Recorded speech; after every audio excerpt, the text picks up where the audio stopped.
नमस्कार, आप देख रहे हैं SKL न्यूज और मैं हूं आपके साथ महिमा जैन। संसद में लोकसभा के मॉनसून सत्र की तैयारियों को लेकर लोकसभा स्पीकर ओम बिरला ने आज मीडिया से वार्ता की। चलिए बताते हैं आपको क्या कुछ कहा लोकसभा स्पीकर ओम बिरला ने। आप सभी का स्वागत है। आप देश की सबसे लोकतांत्रिक संस्था संसद के मानसून सत्र में सदन की कार्रवाई अलग अलग माध्यम से देश की जनता को दिखाते हैं, उनकी कार्रवाई को लिखते हैं ताकि संसद की कार्रवाई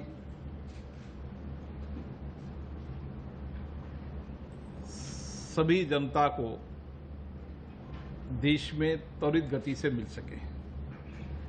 इसके लिए आपका हमेशा सार्थक योगदान रहता है। मानसून का ये सत्र जो छठा सत्र है वह 19 जुलाई से 13 अगस्त तक चलेगा। इस सत्र में कुल 19 बैठकें होगी। पिछले हम 14वीं, 15वीं, 16वीं लोकसभा बैठकों की अगर संख्या को देखें तो 14वीं में 110, 15वीं में 112, 16वीं में 107 और सबसे ज़्यादा बैठकें 17वीं लोकसभा के अंदर हुई है, जो अपने आप में रिकॉर्ड है। और विशेष रूप से कोरोना के इस संक्रमण के समय हमने 3 सत्र कोरोना के समय आउट किए, जिसमें सामान्य सत्रों की अपेक्षा से ज़्यादा माननीय सदस्य उपस्थित रहे, अपने संवैधानिक दायित्वों को पूरा किया। उसके लिए मैं माननीय सभी सदस्यों का अभिनंदन करता हूं। विशेष रूप से चौथे सत्र के अंदर सदन की प्रोडक्टिविटी 167% रही, जो अपने आप में रिकॉर्ड है। देर रात्रि तक बैठकर माननीय सदस्यों ने विधायी कार्य और संसद के अन्य महत्वपूर्ण कार्यों को में शामिल हुए। मुझे याद है कि वह सत्र के समय संक्रमण की रफ्तार तेज थी, लेकिन उसके बाद भी सभी माननीय सदस्यों की उपस्थिति अपेक्षा से अधिक रही। ये भी अपने आप में रिकॉर्ड है। सदन में जो हमारी समितियों की बैठक है, वो सामान्य समितियों की बैठक कोरोना के संक्रमण के बाद भी 500 से ज़्यादा सामान्य रूप से होती थी। इस बार 380 करीबन बैठकें हुई और अधिकतम विधायी कार्य उन्होंने निपटाए। इस सत्र के अंदर भी हमने कोशिश की है कि सुरक्षा की दृष्टि से सारे व्यापक इंतजाम हो ताकि सदन की कार्रवाई निर्बाध रूप से चल सके। कोरोना संक्रमण की दर कम हुई है, लेकिन देश के कई राज्यों में अभी भी संक्रमण 5% से अधिक है। दिल्ली में संक्रमण कम हुआ है, लेकिन संसद में सभी राज्यों के माननीय सांसद आते हैं, इसलिए पिछले सत्रों की अनुसार व्यापक सुरक्षा इंतजाम और सदन के अंदर बैठने की व्यवस्था भी सुरक्षा की दृष्टि से कोविड मापदंडों का पालन करते हुए सामान्य दूरी पर हमने व्यवस्था की है। मुझे आशा है कि माननीय सदस्यों का हमें इसमें भी अपेक्षित सहयोग मिलेगा। RT-PCR की सुविधा यहाँ पर हमेशा उपलब्ध रहेगी माननीय सदस्यों के लिए भी, और जो भी माननीय गणमान्य व्यक्ति सदन की कार्रवाई के हिस्से हैं और जो पत्रकार जगत के लोग हैं उनके लिए भी 24 घंटे RT-PCR की सुविधा उपलब्ध रहेगी, ताकि कभी भी हम जांच कर सकें और उसके रिजल्ट भी हम अपेक्षा करेंगे कि 12 घंटे के अंदर से कम समय में उन सब के रिजल्ट आ जाएं। जहां तक टीकाकरण का सवाल है, अधिकतम मान्य सदस्यों ने कोवैक्सीन या कोविशील्ड या अन्य वैक्सीन लगा लिया है। इसमें से 311 मान्य सदस्यों ने सेकंड डोज की भी वैक्सीन करा ली है। कुछ 23 मान्य सदस्य हैं जिनके अभी कोवैक्सीन या कोविशील्ड या अन्य कोई वैक्सीन नहीं लगाई है।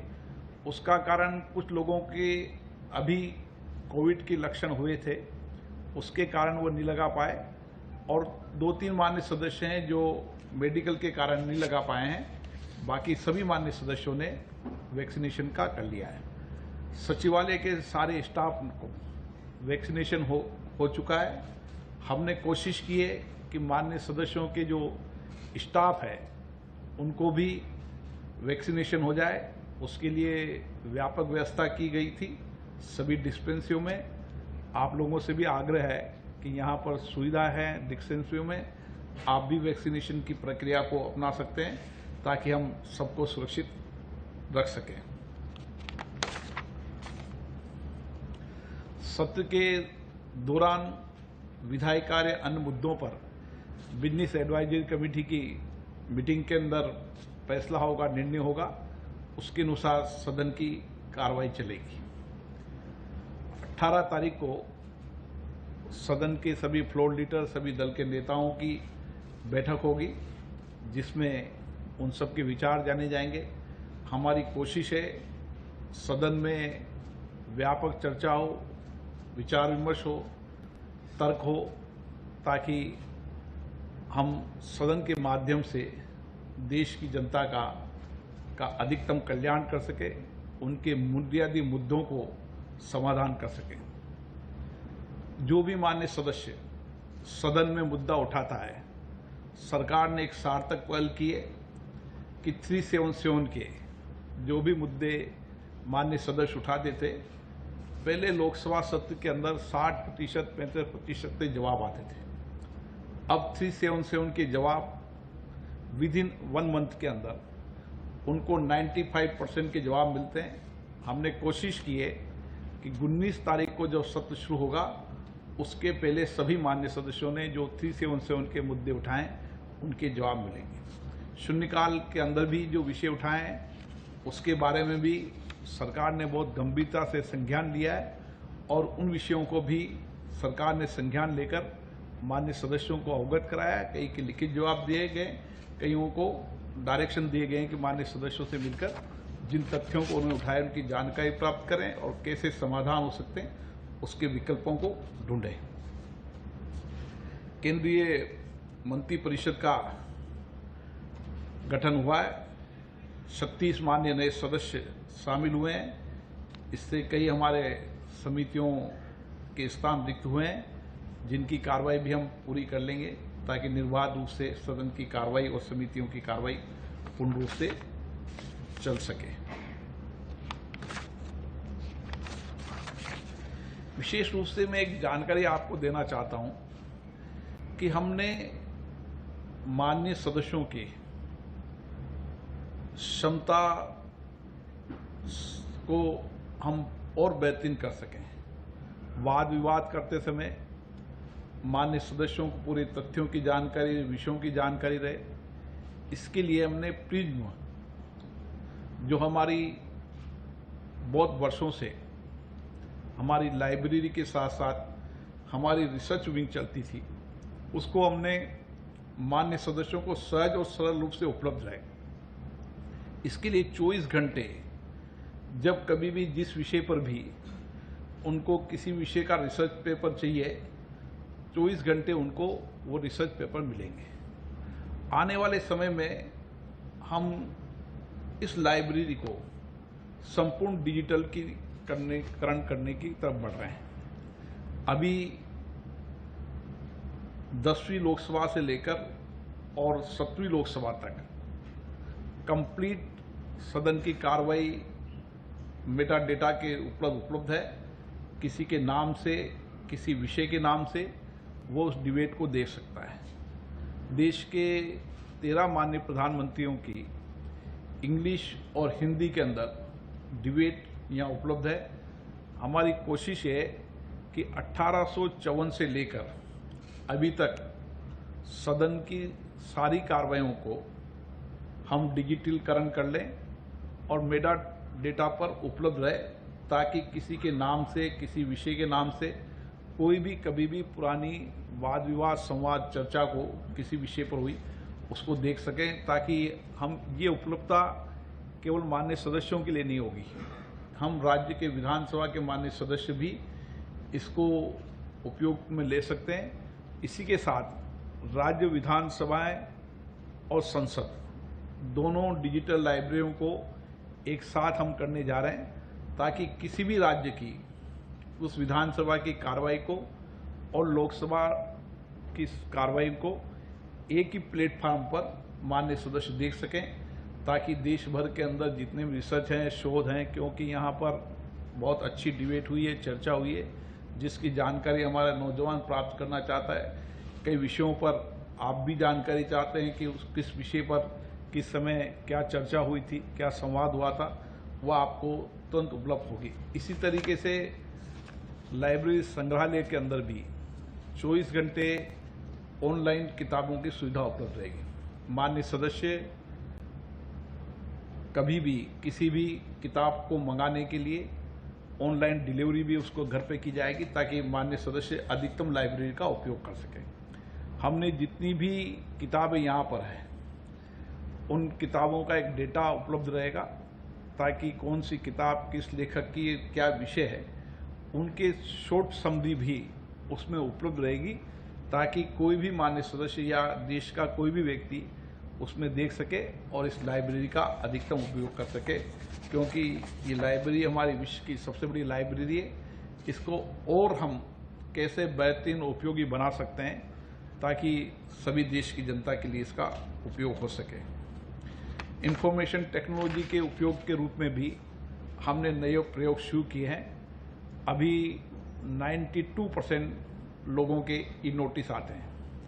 हमारी कोशिश है कि इस लोकसभा के अंदर 100% लोग ई नोटिस प्रश्न भी लगाएं, ताकि हम कागज़ की बचत भी कर सकें और जितना ई नोटिस होगा उसका तुरंत प्रभाव से हम व्यापक उपयोग करके उसको जवाब भी दे पाएंगे। इसी तरीके से प्रश्नों का उपयोग भी और उसके जवाब को भी हम डिजिटल करने की कोशिश कर रहे हैं, ताकि उसको उपलब्ध कर सकें। हम एक ऐप भी डेवलप करने वाले हैं, जिसको हम इस सत्र में या अगले सत्र तक, ताकि उस ऐप में सारी जानकारी रहे, उसमें लाइव लोकसभा टीवी रहे, ताकि कोई भी अपने मोबाइल पर सब चीज़ देख सकता है। उसमें पिछली जितनी भी डिबेट है, बहस है, ओवर है, प्रश्न उत्तर हैं, कौन से प्रश्न किसने उठाए, सारे विषयों को ले भी एक हमने प्लान किया है, ताकि आने वाले भविष्य के अंदर हाथ में जो हमारा मोबाइल है वो मोबाइल संपूर्ण लोकसभा की कार्रवाइयों को देख सके। ये भी हम आगे भविष्य में करने जा रहे हैं। हमारी कोशिश है कि माननीय सदस्यों के लिए ये कार्यालय सहज रूप से उपलब्ध रहे और उनकी क्षमता को बढ़ाने के लिए जो भी उपयोगी सामग्री हो सकती है उसका एक डेटाबेस तैयार किया जाए, ताकि जब सदन में डिबेट हो, चर्चा हो, तो माननीय सदस्यों को पुरानी चर्चा, डिबेट की भी जानकारी हो, ताकि वह सदन में एक सार्थक बहस कर सके, सार्थक संवाद कर सके और उसका काफ़ी लंबे समय लाभ मिलता है उस पुरानी जानकारी के आधार पर। और विशेष रूप से आपको भी पता चल जाता है किस माननीय सदस्य ने कौन से सत्र में क्या विषय पर क्या बात रखी थी, आज कौन से सत्र पर कौन सी बात वो रख रहे हैं, ये सारी की सारी जानकारी भी आपको समय समय मिल जाएगी। इसके लिए हमने सारी व्यवस्थाएं की है। लाइब्रेरी को डिजिटलीकरण करने के साथ साथ हमारी कोशिश है कि वेब पेज पर भी सब चीज़ें उपलब्ध रहें। उसके लिए भी हमने जितनी भी पुरानी डिबेट है, बहस है, वो हमने उस वेब पेज पर लाने का प्रयास किया है। मुझे लगता है कि बहुत कम समय में, अभी 11वीं से 17वीं है और मुश्किल से 1 साल के अंदर हमारी कोशिश है कि हम 100% जो हमारे पास रिकॉर्ड में है 1854 से लेकर अभी तक, उन सभी डिबेटों को हम डिजिटलाइजेशन करने के बाद डिजिटल उपयोग में ले सके। इसके लिए भी हमने प्लान किया है।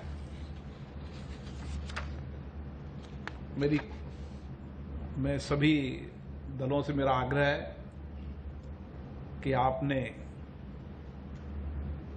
संसद के 5 सत्रों के अंदर जिस तरीके का सार्थक सहयोग दिया, सार्थक चर्चा की, संवाद किया, देर रात्रि तक बैठकर सदन की कार्रवाई में हिस्सा लिया, देश के प्रमुख मुद्दों को उठाया, अपने क्षेत्र के मुद्दों को उठाया, इस सत्र के अंदर भी उसी तरीके का सार्थक सहयोग मिलेगा ताकि देश के हम महत्वपूर्ण मुद्दों पर चर्चा कर सकें, माननीय सदस्य अपने क्षेत्र के मुद्दों पर चर्चा कर सकें और विधायी कार्य भी कर सकें ताकि कानून बनाने से देश की जनता का कल्याण हो, कानून देश के हित में हो। इसके लिए भी सार्थक चर्चा हो। इसके लिए सभी दलों का अपेक्षित सहयोग भी है। सदन के अंदर हंगामा, व्यवधान कम से कम हो, इसके लिए समय समय पर पीठासीन अधिकारी भी हम चर्चा करते रहते हैं। मैं सभी दलों से भी आग्रह करूंगा कि हम अपनी बात को संसद में तर्क के साथ रखें। व्यवधान, हंगामे, नारेबाजी, वेल में आने, इसको एक्टिविटीज को हमें कम करने का प्रयास करना चाहिए। देश की जनता भी ये अपेक्षा करती है कि आप सदन में चर्चा करें, संवाद करें। कोई महत्वपूर्ण मुद्दे हों तो जितनी गंभीरता से उठाना है उठाएं, तर्कों के साथ उठाएं, संसद चर्चा के लिए, संवाद के लिए।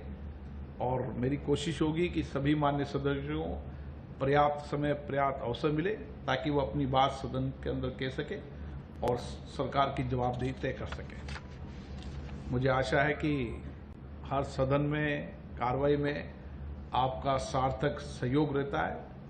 इसी तरीके का सार्थक सहयोग इस बार भी रहे। मेरी कोशिश है कि व्यापक सुरक्षा इंतजामों के साथ ये सदन की कार्रवाई भी पुराने रिकॉर्डों को तोड़ेगी ताकि हम देश की जनता को इस संसद के माध्यम से, लोकतांत्रिक संस्थाओं के माध्यम से हम और सशक्त कर सकें, मजबूत कर सकें। जनता की बुनियादी बातों को सदन के माध्यम से लाकर सरकार के प्रति जवाबदेही तय कर सकें और उनके मुद्दों को समाधान कर देश के अंदर एक अच्छे वातावरण को बनाने में सफलता प्राप्त करें। इसी के साथ आप सभी को बहुत बहुत धन्यवाद। फिलहाल के लिए इतना ही। आप देखते रहिए SKL न्यूज़। नमस्कार।